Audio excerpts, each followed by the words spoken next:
Hello students, good afternoon. Myself Rajesh Dadich, your mentor in English, and today we are going to discuss your writing section for class 12th. So students, in writing section, long composition now we are going to discuss. Short composition we have already discussed. Most of the paper pattern means almost the whole pattern has been changed, right? So this question we are going to discuss, or this long composition we are going to discuss in the part B of your new pattern, right? And this is subjective. So in that series, first two questions are of short composition, notice writing and advertisement, right? Thereafter, second question of this part B is again short composition, and that is related to invitation and its reply, right students? So next question is obviously letter writing that you can see on the screen. So students, you can see letter writing, and since the very early time of your schooling you have already got the introduction or got the ample knowledge of letter writing, right students? But still, once again we are going to discuss so as to make it more and more important for you, and we want to make you more and more confident in letter writing.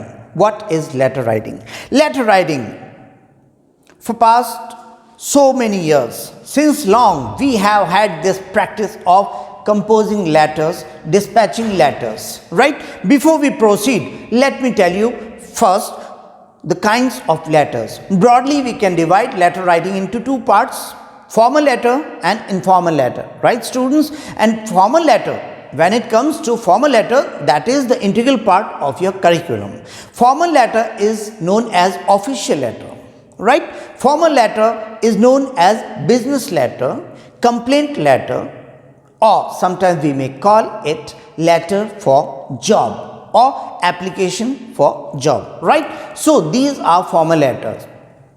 Sometimes they are written to editor of a newspaper agency. Sometimes while being a businessman we have to draft so many letters, and we have to send so many letters or complaint letters to place orders for goods or for sampling or inquiries, right students? So different kinds of official letters are there, and they all are known as formal letters. So have a look. The most common form of written communication is the letter. Letters should have a format that goes with the letters conventions, right?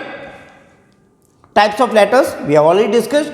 Informal letters, these are letters written to close associates, means people who are closely socially related to us, socially connected with us in the form of relations, friendship, neighborhood, right? So these letters are known as informal letters.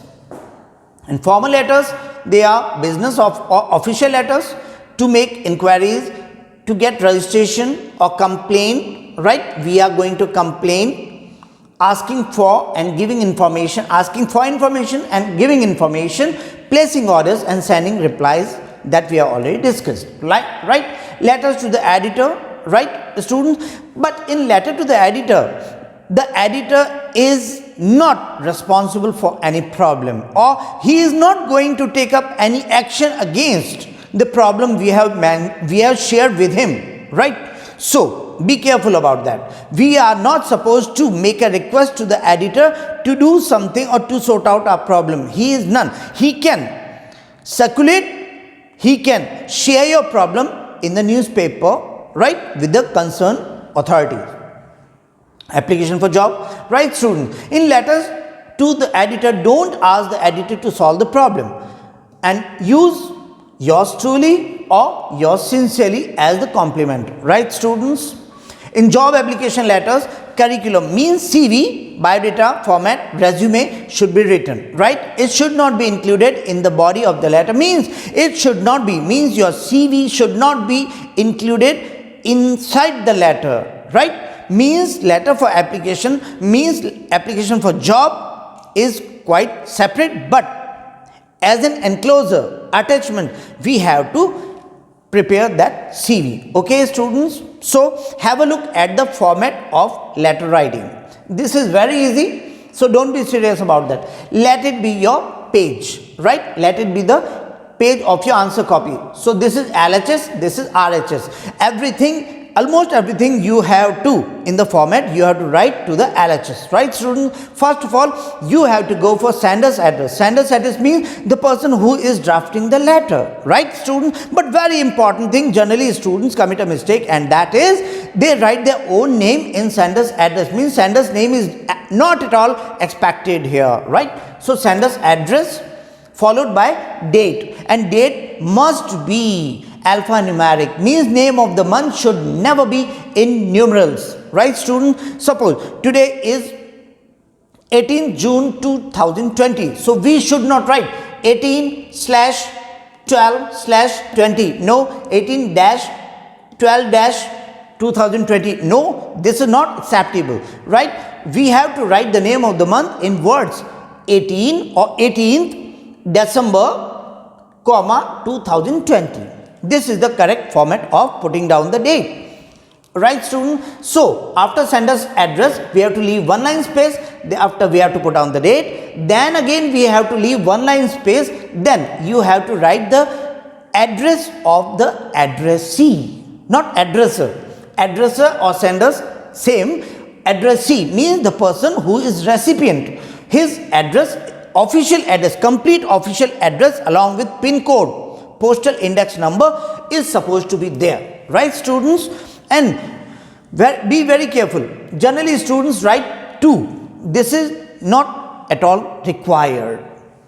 This address, receiver's address, recipient's address generally begins with the article. Okay, thereafter name of the designation beginning with capital letter is to be written. Means the manager, T capital, M capital, the manager, then name of the department where he is the manager, the example, the manager, marketing, Dabur India Limited, Indore, and then any PIN code number. But suppose you are not sure about the PIN code, then you can put XXXXXX, means 6 digits are there. So, in 6 digits, you can put down the PIN code number followed by the name of the state, right? This is the correct and complete format of address, right, students? Then again, you have to leave one line space. Thereafter, you have to put down the subject, means your objective, why you are writing this letter, right?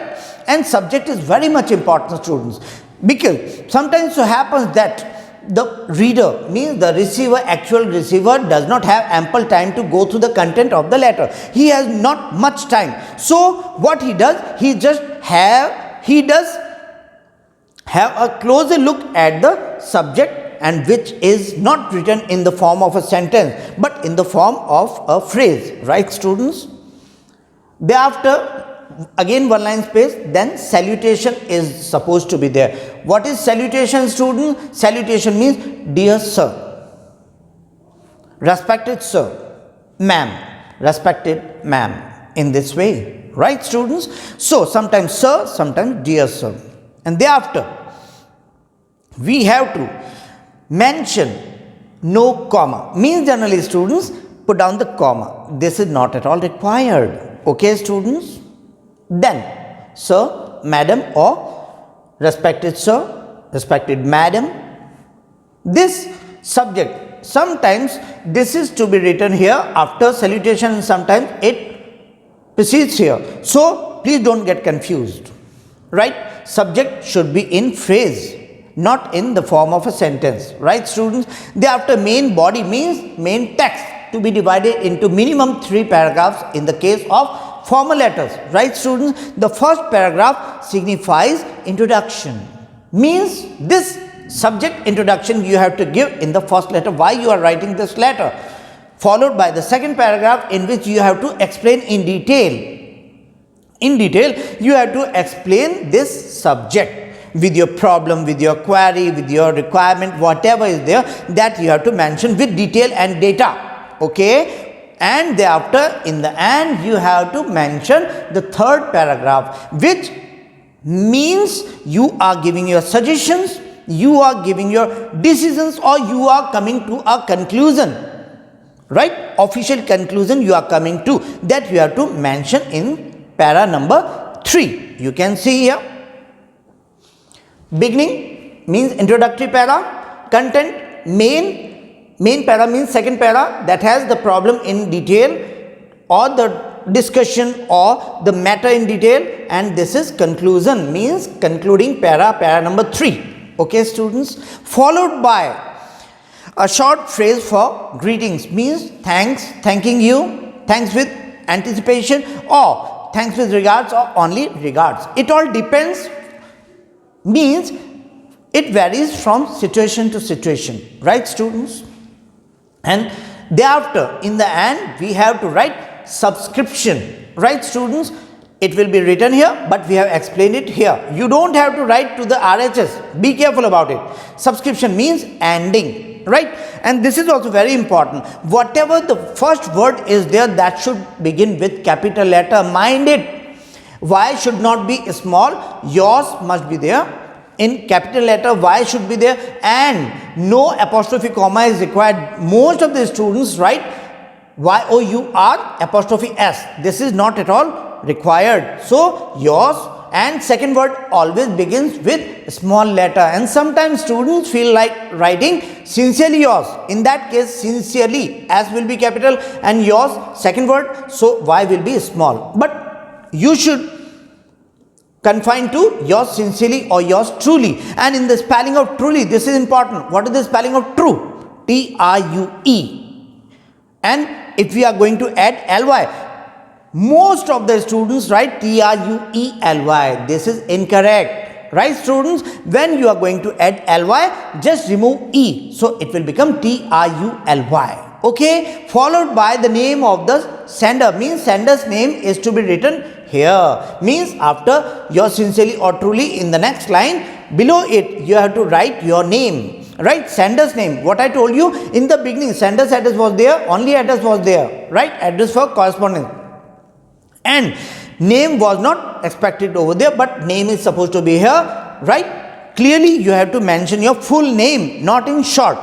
In informal letters, name, sender's name is written in short, but in formal letters that is written in full, means first name, middle name, last name, in this way if it is, right student? Thereafter you have to leave 2 line space, and then you have to write attachment or enclosure, means whatever the documents you are going to attach with it, right? Sometimes official letter is there and that carries so many documents or papers are there, so in that case you have to mention how many documents or what documents you have attached with it, that also to be clearly mentioned.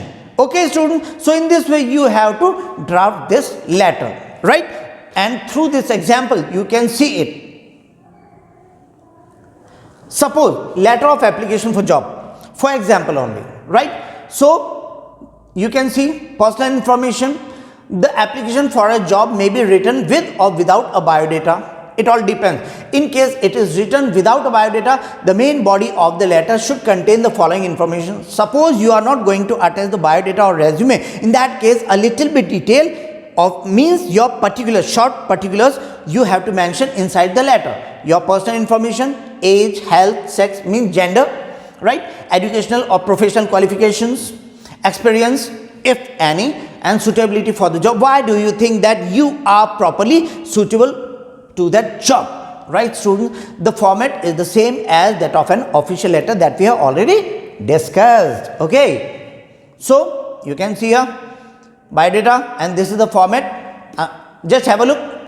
First of all, you have to write your name in full and block letters, your father's name, date of birth, age, permanent address, and sometimes 2 addresses are there. One is temporary, one is permanent. So accordingly you have to mention along with telephone number, contact numbers, right?